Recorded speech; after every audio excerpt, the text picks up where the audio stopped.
PPT를 띄워줬어요. 네. 요즘 우리나라 드라마 중에 39개국의 인기를 얻고 있는 넷플릭스 드라마라고 합니다. 저도 보지는 못했어요. 워낙 이렇게 이슈가 되어지고 인기가 있는 드라마라서 나도 잘 봐야 되겠다라고 했는데 아직 보지는 못했습니다. 오징어 게임이라고 합니다. 이 내용 그런 거예요. 상금이 456억이 달려 있습니다. 그래서 이 상금을 얻기 위해서 게임을 하는데, 이 서바이벌 게임인데 최후의 승자만 이 456억을 얻게 되어지고 게임에 지는 사람들은 죽는 겁니다. 극한 게임에 도전하는 그런 이야기 있는데 이런 생각을 해봐요. 여러분이라면 456억에 목숨을 걸 수 있을까? 어떻게 생각합니까? 456억에 목숨을 걸 가치가 있는가? 저는 못할 것 같아요. 아무리 돈을 많이 준다고 해도. 근데 여기 우리에게 익숙한 게임들이 등장을 합니다. 무궁화 꽃이 피었습니다. 달고나, 줄다리기, 구슬 따먹기 이런 것들이 쫙 등장을 하게 됩니다. 근데 요즘 또 이 게임에서 밑에 이렇게 막 댓글이 날라오면서 사람들이 이야기하는 게 있는데 뭐냐면, 내가 오징어 게임에 참가자라면 어디서 죽게 될까를 묻습니다. 저는 두 번째 게임입니다.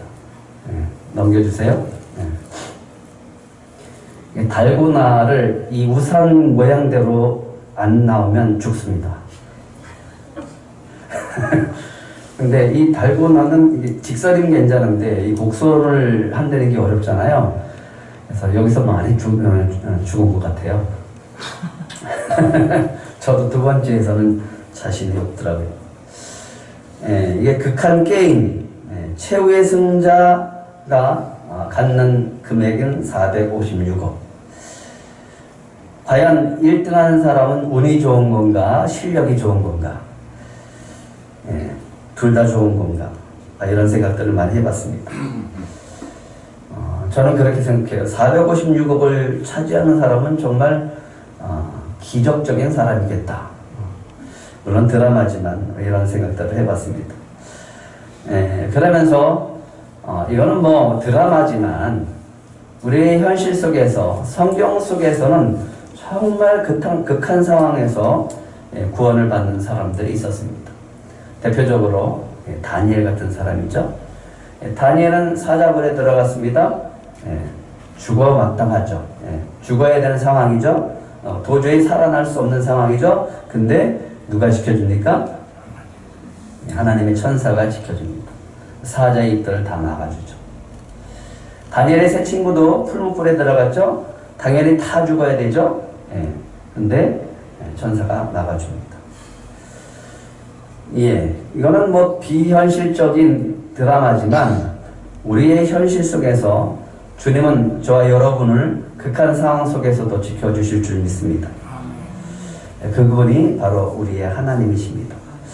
12주년 감사 예배를 드리면서 성령께서 주신 말씀을 생각을 해봤습니다. 역시 그것도 우리의 지금 처해진 이 상황 속에서 이 한계를 뛰어넘는 겁니다. 넘겨주세요.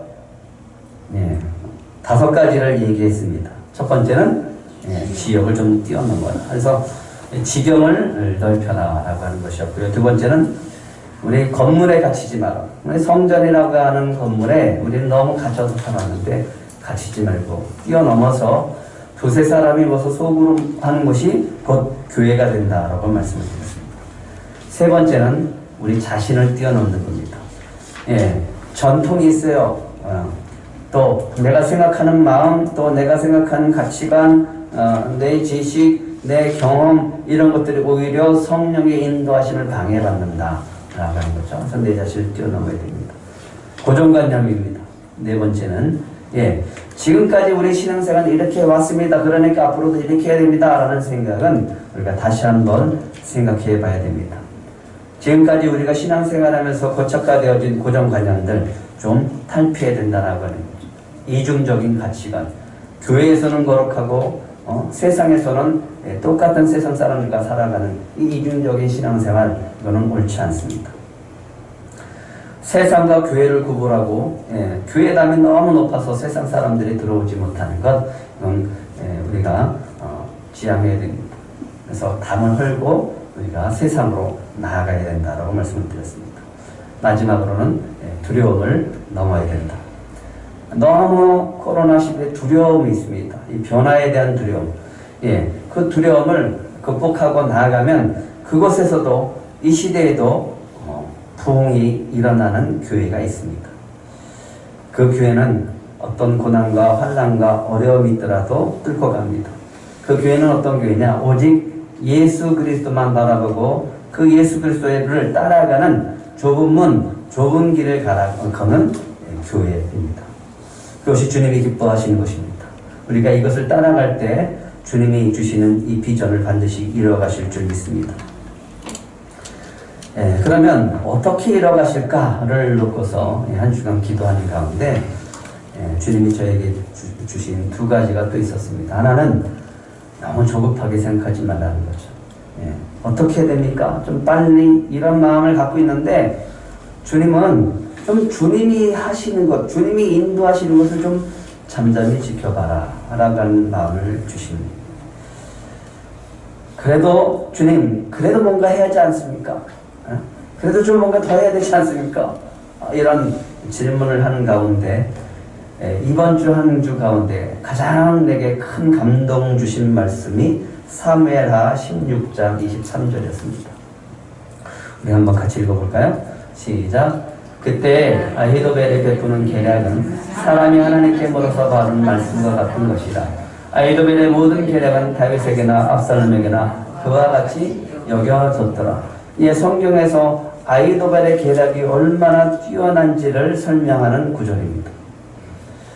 아히도벨의 그 계략은 정말 하나님께서 물어서 받은 말씀과 같았다라고 이야기합니다. 근데 저는 이 말씀이 저에게는 이렇게 해석이 되어지는 거예요. 그래, 이 시대에 우리가 하나님께 물어서 받은 말씀을 갖고 살아간다면 그 사람은 능력의 삶을 살아갈 수 있다. 그렇지 않은가요? 우리 성도들이 하나님께 물어서 받는 말씀을 가지고 지켜 행할 수만 있다면 얼마든지 우리는 가능하다라고 합니다. 그래서 또 물었습니다. 주님이 주신 비전을 어떻게 우리를 통해서 이뤄가실 겁니까? 물어야 되니까 계속 묻는 거예요. 주님 앞에 계속 또 묻습니다. 또 묻습니다. 그랬더니 오늘 말씀을 준비하면서 그렇구나. 주님이 우리를 이렇게 인도하시겠구나 라는 생각이 들었습니다. 그러면서 오늘 마음으로 또 감동으로 왔던 이 에스라가 함께 했었던 말씀이 있습니다. 나와 함께 올라가자. 그 올라가자라고 하는 그 말씀 속에서 많은 유대인들이 귀향하는 것을 보게 되어집니다. 이 말씀이 주님이 우리에게 주신 말씀처럼 들렸습니다. 나와 함께 올라가자. 나와 함께 올라가자.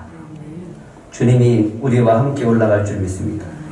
오늘 저는 하나님의 말씀을 통해서 보여주신 것이 있어요.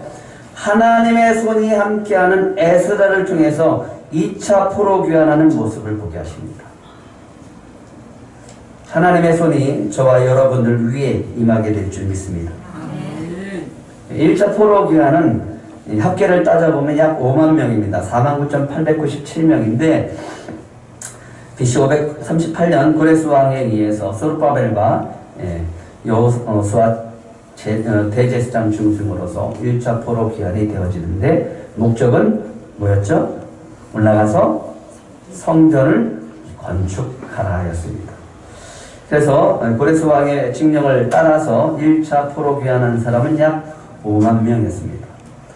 2차 포로 귀환한 사람이 있었습니다. 이 아다사스다 왕 때 제사장 겸 학자였던 에스라를 중심으로 BC 458년 1차 포로 귀환하고 한 80년 뒤에 2차 포로 귀환이 이루어집니다. 목적이 있습니다. 율법을 연구하고 율법에 익숙한 에스라를 통해서 말씀을 가르치는 겁니다. 그 목적은 이스라엘 백성들이 다시 하나님 앞에 나와서 순수한 신앙의 공동체를 이루어가는 겁니다. 그 신앙의 순수성을 회복하는 것이 2차 포로 귀환의 목적입니다. 3차 포로 귀환은 약 13년 뒤에 느헤미야를 통해서 이루어지고요. 역시 아닥사스다 왕 때 이루어집니다. 올라와서는 예루살렘 성벽을 재건하게 되어집니다. 이것을 통해서 하나님이 하시고자 한 것이 있었습니다. 포로 생활 가운데 그들을 낮추시고 그들을 다시 1차, 2차, 3차 포로 귀환시켜서 그들을 통해서 정말 하나님의 그 거룩한 백성으로 다시 세우고자 하는 것이었습니다. 하나님의 말씀에 불순종했던 이스라엘 백성들이 멸망하고 말았어요. 그들이 낮아지고 하나님만 바라볼 수 있는 신앙으로 다시 회복하기를 원하셨습니다. 그렇다면 한번 물어보시기 바랍니다. 하나님은 이 시대에 우리가 뭘 회복하기를 원하실까요? 하나님은 이 코로나 시대에 우리를 통해서 뭘 회복하기를 원하실까요? 참 많은 공동체가 무너진 것을 보게 되어집니다. 아니, 무너져가고 있어요. 도대체 신앙생활을 그렇게 오래 했던 사람이라고 하면서 어떻게 가치관은 세상 가치관과 똑같이 가지고 살아갈까? 구별되지 않을까? 무너졌어요. 신앙관도 무너졌고 공동체도 무너졌습니다. 이 시대에 정말 성도들이 바라보고 찾아가는 것이 있습니다. 진정성이 있는 교회, 진실된 하나님 나라의 공동체, 교회다운 교회, 하나님의 말씀 가운데 세워진 교회, 하나님의 말씀, 성경 안에서의 하나님의 목적대로 세워지는 교회를 찾아갑니다. 이걸 우리가 회복해야 됩니다. 그렇지 않으면 앞으로는 더 어려워집니다. 그럼 하나님은 어떻게 이것을 회복시켜 나갈까요? 하나님은요, 모든 것을 다 하나님의 뜻과 하나님의 방법으로 이루어가십니다. 우리의 방법이 아닙니다. 하나님은 하나님의 방법과 하나님의 뜻 가운데서 이루어가십니다. 2차 포로 귀환의 여정은 굉장히 험난했습니다. 페르시아에서 예루살렘까지는 약 1500km예요. 가는 길만 여정이 약 4개월 정도 걸렸습니다. 많은 예물을 가지고 갑니다. 그리고 생명의 위협이 있는 여정이었습니다. 그럼에도 무사히 도착할 수 있었던 것은 오늘 에스라가 9절에서 고백합니다. 하나님의 선하신 손이 함께했기 때문이다. 하나님의 선하신 손이 함께했기 때문이다. 그런데 이 하나님의 선하신 손은 지금만 있었던 건 아니에요. 하나님께서 이스라엘 백성을 애굽에서 구원하실 때도 있었습니다.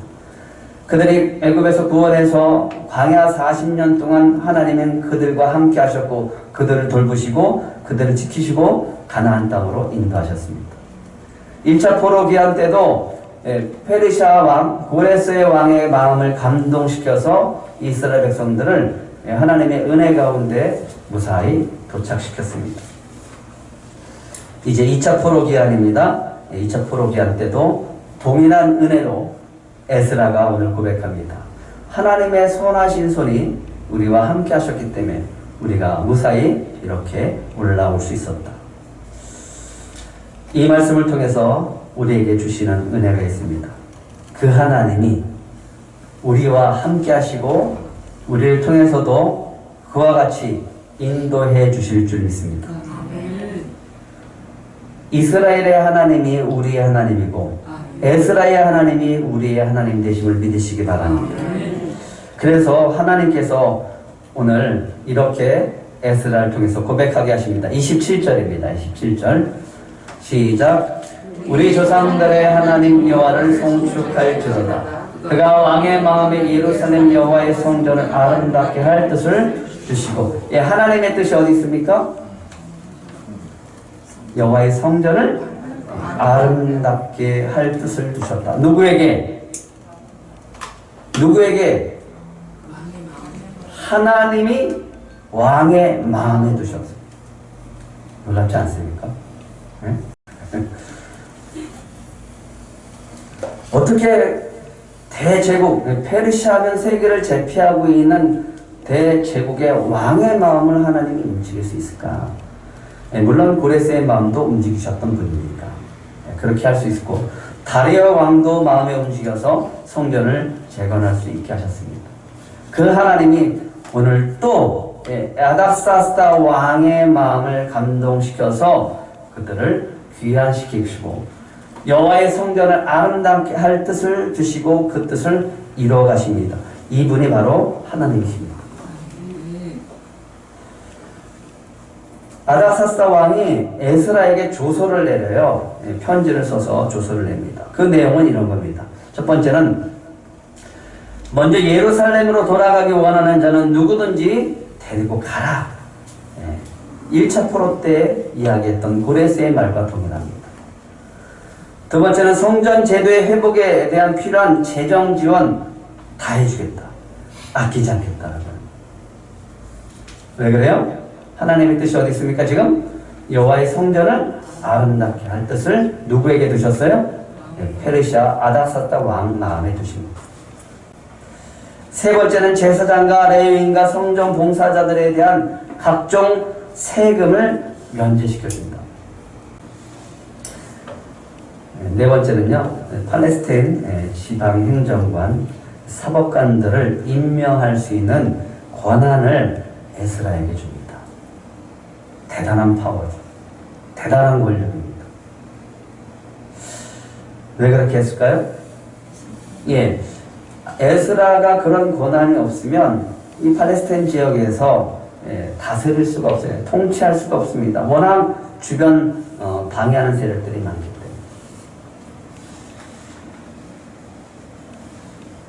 통치하기가 어렵기 때문에 하나님이 에스라에게 그 권한을 주기 위해서 오늘 아닥사스다 왕의 마음을 움직이신 겁니다. 그래서 에스라가 이 개혁을 하는 데 있어서 이 조선은 너무너무 큰 역할을 감당한다라고 하는 거예요. 왜 그럽니까? 하나님의 뜻이 어디 있다고요? 예루살렘 여호와의 성전을 아름답게 할 뜻을 누구에게 두셨다고요? 이방인 페르시아 왕 마음에 두셨다라는 거예요. 하나님은 지금도 마찬가지입니다. 이 교회가 정말 아름답게 변화되어지기를 그 뜻을 두셨습니다. 누구에게? 우리 들꽃순복음교회에게 또 여러분들 마음에 두셨습니다. 그걸 믿으시기 바랍니다. 아름답다라고 하는 게 뭘까요? 뭐가 아름다울까요? 그러면 하나님의 관점에서 아름다운 것이 있습니다. 그게 뭐냐면 하나님의 뜻대로 되어지는 게 아름다워요. 하나님의 본래 본질대로 되어지는 것, 이게 아름다운 거예요. 교회가 왜 세워졌는지, 하나님이 이 시대에 왜 마지막 시대에 교회의 소망을 두고 계시는지 우리가 그것을 깨닫는다면 뭐가 아름다운지를 우리가 발견하게 되어집니다. 하나님의 뜻이 있는 교회는 아름답습니다. 예. 그런데 여기 보면 2차 포로 귀환하는 인원이 있습니다. 약 1,800명 정도 됩니다. 맞나요? 1,800명. 2차 포로 귀환한 사람이 1,800명입니다. 숫자가 많냐고요? 아니에요. 예, 이스라엘 백성이 북이스라엘인 몇 명하고 남유다 사람들이 3차에 걸쳐서 포로에 끌려갔던 수많은 사람들이 있는데 2차 포로 귀환하는 사람 겨우 1,800명, 800명. 너무 작아요. 근데 하나님은 이 작은 사람들을 통해서 이뤄가십니다. 지금까지 우리는 너무 숫자에 민감했어요. 숫자가 많으면, 저도 그랬으니까 숫자가 많으면 좋았습니다. 근데 그 숫자도 숫자 나름이죠. 예, 허수가 많은 거죠. 정말 진실된 하나님의 뜻이 담겨져 있는 그 숫자여야 되는데 그냥 우리는 자랑하기 위한 숫자였습니다. 하나님의 뜻이 거기 있는가가 중요합니다. 여호와의 성전을 아름답게 한다라고 하는 것. 예. 여러분, 지금 이 시대를 말하면 진실된 공동체를 세워가는 겁니다. 순수한 신앙의 공동체를 다시 회복한 나라입니다. 하나님이 교회를 세우신 그 목적대로 세워지는 겁니다. 내 영혼에 힘을 얻고 싶어하고 내 영혼에 좀 평안함을 얻고 싶어하는 교회를 찾아가잖아요. 좀 주님으로 해서 기뻐하고 주님의 은혜가 있는 곳, 그 은혜를 좀 누릴 수 있는 곳, 그 진리의 말씀이 있는 곳, 예수님이 함께하는 곳. 거기에는 인간의 자랑이 별로 없어요. 뭘 자랑할 게 그렇게 많겠습니까? 아름다운 성전, 아름다운 교회가 뭘까를 다시 한번 생각해 보세요. 그거는 주님이 함께하는 교회입니다. 예수 그리스도가 함께하는 교회입니다. 예수님의 가르침을 따라서 어떻게 하면 그 가르침을 따라서 우리가 살아갈 수 있을까를 힘쓰고 고민하고 애쓰는 그 공동체, 그게 진짜 아름다운 공동체입니다.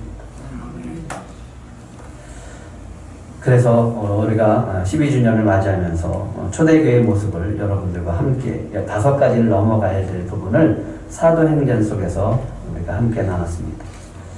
초대교회처럼 깨가는 거예요. 전통, 우리끼리, 나만, 이게 아니라 그걸 다 깨버리는 거예요. 복음으로 세워진 교회, 서로 경쟁하지 않고요. 누가 높이 올라가나 이것을 바라보지 않고 성장의 목표만을 두는 것이 아니라 정말 예수님이 함께 하는 교회, 예수님이 가르쳐 주시는 그 말씀대로 행하는 그 성도들이 많은 교회, 그래서 주님이 기쁨에 드는 교회, 이게 바로 아름다운 교회인 줄 믿습니다. 그래서 한번 더 생각해 봤어요. 뭐가 진짜 아름다울까? 여러분에게 강조하고 또 강조했습니다. 그 아름다운 아름다운 공동체의 모습은 뭐로 나타날까를 또 강조합니다. 2가지입니다. 하나는 서로 사랑하는 거고요. 또 하나는 섬겨주는 겁니다. 이 모습이 아름답게 할 줄 믿습니다. 그것이 정말 교회 안에서 그런 공동체가 이루어진다라고 하면 저는 그렇게 믿습니다. 그런 작은 공동체, 그런 믿음의 공동체, 그렇게 아름다운 공동체가 된다라고 하면 우리는 작은 교회의 꿈과 희망이 되어줄 수 있습니다. 그런 교회가 되길 소망합니다. 또 하나는요, 하나님은 어떻게 이루어가시는가? 하나님은 준비된 사람을 통해서 이루어가십니다. 에스라가 뭘로 준비되어 있죠? 그렇죠, 말씀으로. 그가 이렇게 고백을 합니다. 28절입니다. 28절. 28절을 읽을 때 나라고 하는 단어를 보시면서 찾으면서 한번 읽어보시기 바랍니다. 시작. 또 나로 왕과 그의 보좌관들 앞과 왕의 권세에 있는 모든 백성의 앞에서 은혜를 얻게 하셨도다. 내 하나님 여호와의 손이 내 위에 있으므로 내가 힘을 얻어 이스라엘 중에 우두머리를 모아 나와 함께 올라오게 하였노라. 나로, 오늘 찬양했었잖아요. 나로부터 시작돼요. 나로. 성령께서 감동을 주셔서 우리 덕집사님을 통해서 준비케 하신 찬양. 나로부터 시작돼요. 다시 한번 읽어볼까요? 시작. 또 나로 왕과 그의 보좌관들 앞과 왕의 권세에 있는 모든 백성의 앞에서 은혜를 얻게 하셨도다. 내 하나님 손에 여호와의 손이 내 위에 있으므로 내가 힘을 얻어 이스라엘 중에 우두머리들을 모아 나와 함께 올라오게 하였노라. 하나님은요, 누구를 쓰시는가? 정말 하나님의 뜻을 이루고자 애쓰는 사람이 있어요. 그런 사람을 쓰세요. 그냥 적당히 어떻게 되겠지 그게 아니라 정말 어떻게 하면 하나님의 뜻을 이룰까? 어떻게 하면 하나님의 뜻을 이룰까? 이런 간절한 마음이 있는 사람, 이런 사람을 높이 들어 쓰십니다. 근데 이 에스라를 아닥사스다 왕이 편지를 쓰면서 이렇게 편지를 씁니다. 12절입니다. 12절 시작. 모든 왕의 왕 아닥사스다는 하늘의 하나님의 율법의 완전한 학자 겸 제사장 에스라에게 편지를 씁니다. 서신을 썼어요. 예, 대페르시아 제국의 왕이 에스라에게 조서를 내리면서 썼던 첫 번째 인사말입니다. 에스라에게 모든 왕의 왕 아닥사스다는 하늘의 하나님의 율법의 완전한 학자 겸 제사장 에스라에게. 이것만 봐도 에스라가 어떤 사람인지, 이것만 봐도 하나님이 누구를 들어 쓰시는지를 우리가 볼 수 있습니다. 하나님 에스라를 통해서 유대 백성을 다시 하나님의 율법을 통해서 하나님의 그 거룩한 백성으로 회복시키길 원했어요. 그 신앙을 회복하길 원했습니다. 그러기 위해서 뭘 해야 되냐면 지금까지 우리가 포로 생활하면서 갖고 있었던 딱 120년 동안 포로 생활하면서 갖고 있었던 생각들을 다 바꿔줘야 돼요. 그들이 갖고 있는 이방인들과 함께 살아갔던 삶의 가치관들을 바꿔줘야 됩니다. 그리고 예루살렘 중심, 성전 중심이 아니라 그것이 없는 포로 생활하면서 가졌던 습관들, 이것들을 거룩한 습관으로 바꿔줘야 됩니다.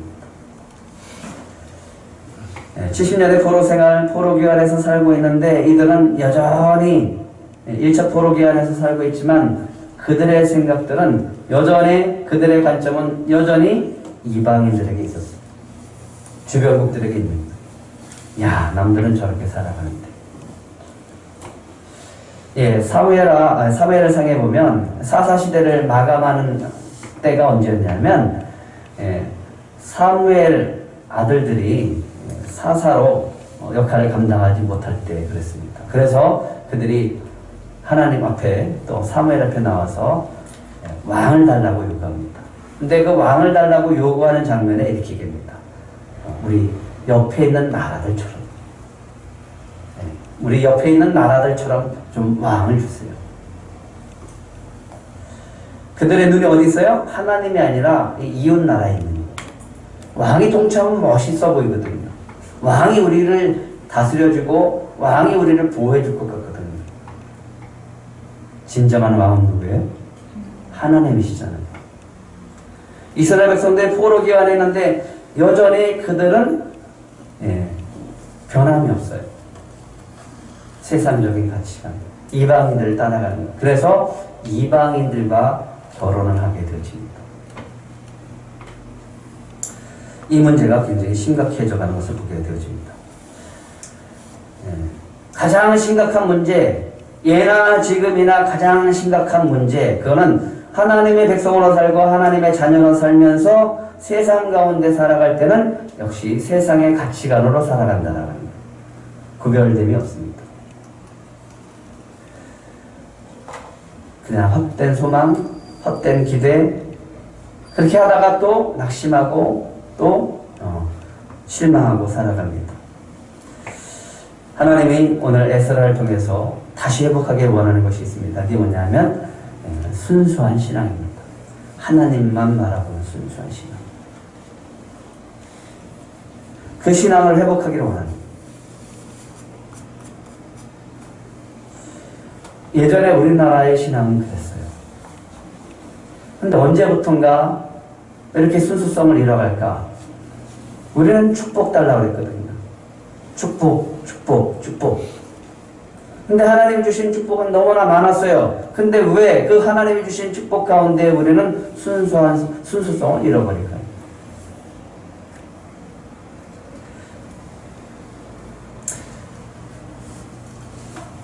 에스라를 통해서 오늘 다시 회복합니다. 왜 회복하는가? 누구를 통해서 회복하는가? 에스라는 대제사장 아론의 후손으로서 율법의 정통을 했기 때문에 그렇습니다. 뿐만 아니라 이 에스라는 아닥사스다 왕의 신임을 받았던 사람입니다. 왕의 신임을 받는다라고 하는 것은 얼마나 어려운지 우리가 잘 압니다. 우리가 예수님을 믿고 세상에 나아가서 우리는 누구든지 그 직장이라든가 삶의 터전에서 살아갈 때 주변 사람들한테 신임을 얻어야 돼. 신뢰를 좀 얻어야 돼. 아, 예수 믿는 사람은 다르구나. 믿을만하다. 이런 소리를 들어야 돼. 너 교회 다니면서 교회 다닌다면서 너 왜 일을 그런 식으로 하냐? 왜 이렇게 게으르냐? 이런 소리 들으면 안 되잖아요. 기도하십시오. 말씀에 익숙한 사람이 되게 해달라고 기도하시고 세상 가운데 우리가 어떤 일을 맡겨주든지 정말 인정받는 그런 사람이 되기를 기도하시기 바랍니다. 아닥스다 왕의 신임을 받았어요. 그러면서 주님이 이 사람을 들어쓰시는 이유는 충분히 말씀으로 익숙하기 때문에 기도력을 가질 수 있다라고 보시는 겁니다. 그래서 하나님은 그를 준비합니다. 하나님의 말씀으로 무장된 사람, 경건의 신앙을 가진 사람, 이 사람은 반드시 하나님이 들어쓰실 줄 믿습니다. 이런 사람을 주님을 준비하세요. 그런 사람들이 되어지기를 축복합니다. 그럴 때 주님은 반드시 우리를 사용해 주실 줄 믿습니다. 하나님은 에스라를 부르시고 페르시아 왕을 통해서 다스릴 수 있는 권한을 주셨죠. 25절 26절입니다. 25절 26절 시작. 에스라여 너는 내 손에 있는 내 하나님의 지혜를 따라 내 하나님의 율법을 아는 자를 법관과 재판관을 삼아 강 건너편 모든 백성을 재판하게 하고 그중 알지 못하는 자는 너희가 가르치라. 물론 내 하나님의 명령과 왕의 명령을 준행하지 아니하는 자는 속히 그 죄를 정하여 혹 죽이거나 귀양 보내거나 가사를 몰수하거나 옥에 가둘지니라 하였더라. 할렐루야. 아멘들 안 하시네. 어떻게 한다고요? 말 안 들으면? 준행하지 않으면? 죽이거나 귀양 보내거나 가사를 몰수하거나 옥에 가둘지니라.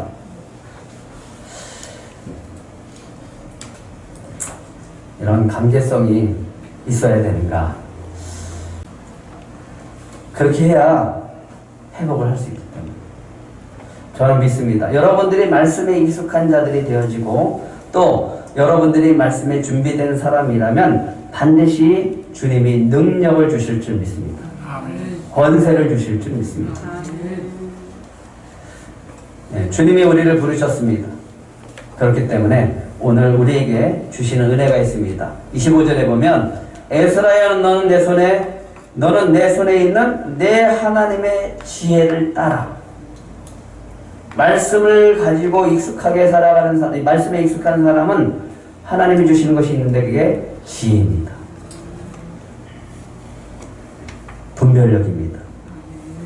성령의 능력을 부어주십니다. 그리고 권세도 주십니다. 여호와 이레의 하나님이 우리를 준비시켜 주실 줄 믿습니다.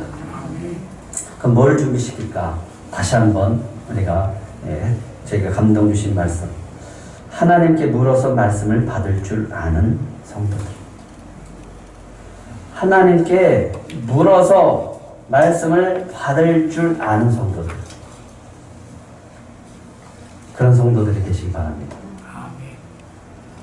여러분들이 물으시면 말씀이 임할 줄 믿습니다. 하나님이 말씀하시기를 얼마나 좋아하시는지 한번 체험해 보세요. 침묵하시는 하나님만 바라보지 말고 여러분들에게 끊임없이 말씀하시는 그 하나님을 좀 만나보시기 바랍니다. 하나님이 어떻게 우리를 통해서 쓰실까요? 교회에 주님은 소망을 두셨습니다. 마지막 때 이 교회에 주님은 소망을 두셨습니다. 그 교회가 어떤 교회가 되기를 원하는가? 아름다운 교회가 되기를 원합니다. 영광스러운 교회가 되기를 원하십니다. 그 영광스러운 교회는 이 시대에 성도들 가운데 말씀에 익숙한 자들이 많아야 됩니다. 말씀을 따라서 어떻게든지 그 말씀을 지키려고 하는 바른 신앙을 갖고 있는 성도들이 있어야 됩니다. 목회자는 어떻게 하면 주님을 닮은 목회자가 될까를 늘 힘쓰고 애쓰는 목회자가 됩니다. 이제 하나님이 우리 교회를 통해서 아름답게 할 뜻을 두신 줄 믿습니다. 주님은 오늘 우리에게 말씀하십니다. 이 회복을 위해서 마지막 절에 이렇게 얘기합니다. 에스라가 했었던 고백, 나와 함께 올라갔다. 저는 이렇게 이 소리가 이렇게 들려집니다. 주님께서 우리와 함께, 나와 함께 올라가자. 나와 함께 올라가자. 이 시대 주님이 우리를 사용하실 줄 믿습니다. 여러분들은 꼭 이제부터 해야 될 것, 하나님께 물어서 받는 말씀을 받고 따라 순종하는 사람들이 되시기 바랍니다. 정말 더욱더 말씀에 힘쓰는 성도들 되시기 바랍니다. 말씀에 묵상하시고 주님이 주신 말씀에 힘을 얻는 공동체가 되기를 소망합니다. 그럴 때 선하신 하나님의 능력의 손이 우리와 함께 하실 줄 믿습니다. 그래서 한 주간 주는 드리는 미션입니다. 마지막 넘겨주세요. 한번 같이 읽겠습니다. 시작. 제가 이 비전을 위해서 무엇을 해야 할까요? 묻습니다. 주님이 주신 비전이 있습니다. 그럼 제가 무엇을 해야 할까요? 한 주간 기도하시고 또 물으셔서 주님이 주시는 말씀을 꼭 받으시는 여러분들이 되시기를 축복합니다.